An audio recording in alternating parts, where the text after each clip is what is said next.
Assalamualaikum warahmatullahi wabarakatuh. Di kesempatan kali ini saya akan bawakan kisah yang berjudul Kisah Korun yang Ditelan Bumi. Pernahkah kalian mendengar istilah harta korun? Pasti ada antara kita yang tahu bahwa istilah ini berasal dari nama seorang hamba Allah yang dikaruniakan harta yang bertimbun-timbun, bergudang-gudang, melimpah ruah yang bernama Korun. Korun merupakan kaum Nabi Musa dan merupakan anak saudara Nabi Musa. Allah berfirman dalam surat Al-Qasas ayat 76 yang berbunyi, "Sesungguhnya Korun adalah termasuk kaum Musa, maka ia berlaku dianiaya terhadap mereka." Alkisahnya, Korun ini merupakan seorang yang amat miskin. Kais pagi makan pagi, kais petang makan petang. Korun meminta Nabi Musa agar mendoakannya menjadi orang kaya. Doa Nabi Allah dikabulkan. Korun menjadi orang kaya raya sehingga kunci segala harta kekayaan Korun terpaksa ditarik oleh 60 ekor unta. Setiap usaha yang dilakukan pastinya akan mendapat balasan yang setimpal. Kita hendaklah rajin berusaha agar mendapat kejayaan dalam pelajaran. Kerajaan telah memperkenalkan beberapa dasar dalam NKRA pendidikan, yang mana banyak memfokuskan kecemerlangan dalam pendidikan. Pada mulanya, Korun adalah seorang miskin yang kuat beribadat dan sangat taat kepada perintah Allah. Dengan karuniaan dan kemahiran membuat emas, dia menjadi orang yang kaya raya. Istana kediaman, gedung-gedung mewah, pakaiannya, hamba-hamba sahaya, dan lautan kenikmatan duniawi. Korun belum puas, bahkan ia berusaha menambahkan kekayaannya. Dari sehari ke sehari, bulan ke bulan, dia semakin tamak, bongkak, dan alpa. Kawan-kawan sekalian, sifat tamak, sombong, dan bangga diri adalah sifat tercela. Ia bukan saja dibenci Allah, malah sama kita juga. Sepatutnya, apabila sudah kaya, kita semakin mendekatkan diri kepada Allah sebagai tanda syukur. Allah Subhanahu wa Ta'ala mengingatkan kita dengan firman-Nya dalam surat At-Takabur ayat 15. Sesungguhnya hartamu dan anak-anakmu hanyalah cobaan bagimu, dan di sisi Allah lah pahala yang besar. Allah Subhanahu wa Ta'ala telah menurunkan wahyu tentang kewajiban berzakat. Berat sama dipikul, ringan sama dijinjing. Ada-ada saja perintah Tuhan Musa, keluarkan zakat. Kuranglah harta-hartaku. Tidak, aku tak akan keluarkan zakat. Begitulah megahnya Korun. Allah berfirman dalam surat An-Naml ayat 110, yang artinya, "Dan dirikanlah sholat dan tunaikanlah zakat." Zakat difardukan kepada umat Islam untuk bertujuan bagi mensucikan harta dan menyuburkannya, memupuk sifat tolong-menolong antara sesama Islam. Peningkatan kutipan zakat menunjukkan kesadaran umat Islam untuk menunaikan rukun Islam yang keempat ini. Wahai insan, janganlah tamak, tambahkanlah hartamu dengan halal, bantu mereka yang memerlukan, kelak dirimu jadi beriman. Tidak cukup menolak zakat, Korun menyebarkan fitnah mengatakan bahwa Nabi Musa merampas hartanya. Untuk menjatuhkan nama Nabi Musa, Korun telah mengumpah seorang pelacur agar mengaku telah berzina dengan Nabi Musa. Astagfirullahaladzim, sungguh buruk pekerti Korun ya kawan-kawan. Allah berfirman dalam surat Al-Baqarah ayat 191 yang berbunyi, "Dan fitnah itu lebih besar bahayanya dari pembunuhan." Kita hendaklah senantiasa menjaga lidah agar tidak menimbulkan fitnah. Dosa fitnah adalah lebih besar dari pembunuhan.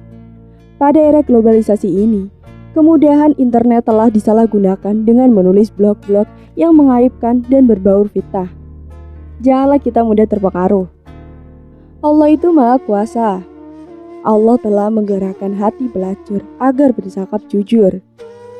Pada suatu malam, ketika Korun sedang berpesta, Allah mewahyukan kepada Nabi Musa, "Wahai Musa, aku perintahkan bumi tunduk kepadamu, maka perintahlah sekehendakmu." Sebelum kejadian ini, Korun berkata, Sesungguhnya aku hanya diberi harta itu karena ilmu yang ada padaku. Dan apakah ia tidak mengetahui bahwasannya Allah sungguh telah membinasakan umat-umat sebelumnya yang telah kuat daripadanya dan lebih banyak mengumpulkan harta. Dan tidaklah perlu ditanya kepada orang-orang yang berdosa itu tentang dosa mereka. Quran Surat Al-Qasas ayat 78. Qarun berkata bahwasannya dia diberi harta itu karena ilmunya, karena pengetahuannya, dan dari dirinya sendiri. Tapi dia melupakan satu hal, bahwasannya itu semua datang dari Allah Subhanahu wa Ta'ala. Dan bertakwalah kepada Allah yang telah menganugerahkan kepadamu apa yang kamu ketahui. Quran Surat Asy-Syura ayat 132. Lalu setelah itu Qarun keluar dari rumahnya menunjukkan kekayaan dan harta yang dimilikinya kepada orang-orang dengan kesombongannya. Maka keluarlah Qarun kepada kaumnya dalam kemegahannya. Berkata orang-orang yang menghendaki kehidupan dunia, moga-moga kiranya kita mempunyai seperti apa yang telah diberikan kepada Qarun.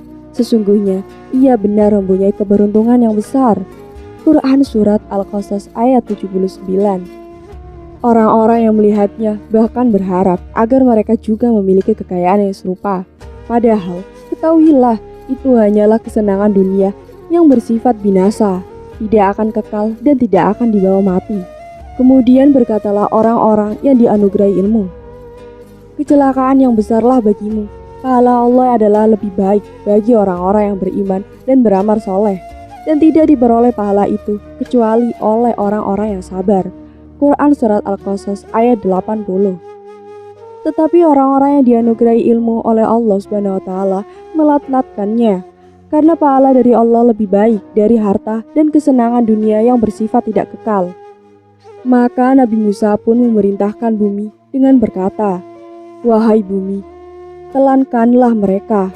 Bergegerlah istana Qarun, gudang-gudang Qarun bergoncang dan melembar sesama sendiri. Awan hitam bergulung, angin kencang membadai, mengamuk tiba-tiba, bumi merekah dan terbongkah lalu menelan Qarun bersama istana dan harta-harta miliknya. Tersungkurlah Qarun di dasar bumi, terbenam di neraka jahanam. Allah menerangkan dalam surat Al-Qasas ayat 81 yang berbunyi, "Maka kami benamkanlah Qarun beserta rumah tangganya ke dalam bumi. Dan jadilah orang-orang yang kemarin mencita-citakan kedudukan Qarun itu berkata, Aduhai, benarlah Allah melampaukan rezeki bagi siapa yang Dia kehendaki dari hamba-hambanya dan menyempitkannya. Kalau Allah tidak melimpahkan karunia-Nya atas kita benar-benar, Dia telah membenamkan kita pula. Aduhai, benarlah tidak beruntung orang-orang yang mengingkari nikmat Allah." Quran Surat Al-Qasas ayat 82. Ketika melihat azab kepada Qarun, orang-orang yang dulunya menginginkan seperti Qarun segera bertaubat kepada Allah dan mengagungkannya. Bahwasannya, jikalau mereka seperti Qarun, maka mereka juga akan binasa oleh Allah SWT. Karena ketahuilah, orang yang tidak mensyukuri nikmat Allah akan mendapatkan keberuntungan, malah akan mendapat azab dari Allah SWT. Maka dari itu saudara-saudaraku, ketika kita diberi nikmat oleh Allah SWT, hendaklah kita mensyukuri nikmat tersebut dengan beribadah kepadanya, taat kepadanya, dan menggunakan nikmat tersebut sebaik-baiknya. Jangan sampai kita terlena dengan nikmat itu. Jangan kita sombong dan takabur. Ketahuilah, kehidupan dunia itu bersifat sementara dan akhirat itu kekal. Begitulah akibatnya jika kufur dengan nikmat Allah. Ingatlah, kekayaan dan kemiskinan adalah ujian Allah. Setiap perbuatan jahat pasti akan mendapat balasan sama di dunia maupun di akhirat. Demikianlah kawan-kawan kisah si Qarun yang kufur akan nikmat Allah. Terbenam dia di neraka jahanam. Semoga dari kisah Qarun ini mengunggah hati kita menjadi pribadi yang lebih baik lagi dan menjadi pelajaran agar jangan seperti dirinya. Wallahu a'lam. Sekian dari saya. Jangan lupa klik like, komen, subscribe channel ini agar tak ketinggalan cerita menarik lainnya. Wassalamualaikum warahmatullahi wabarakatuh.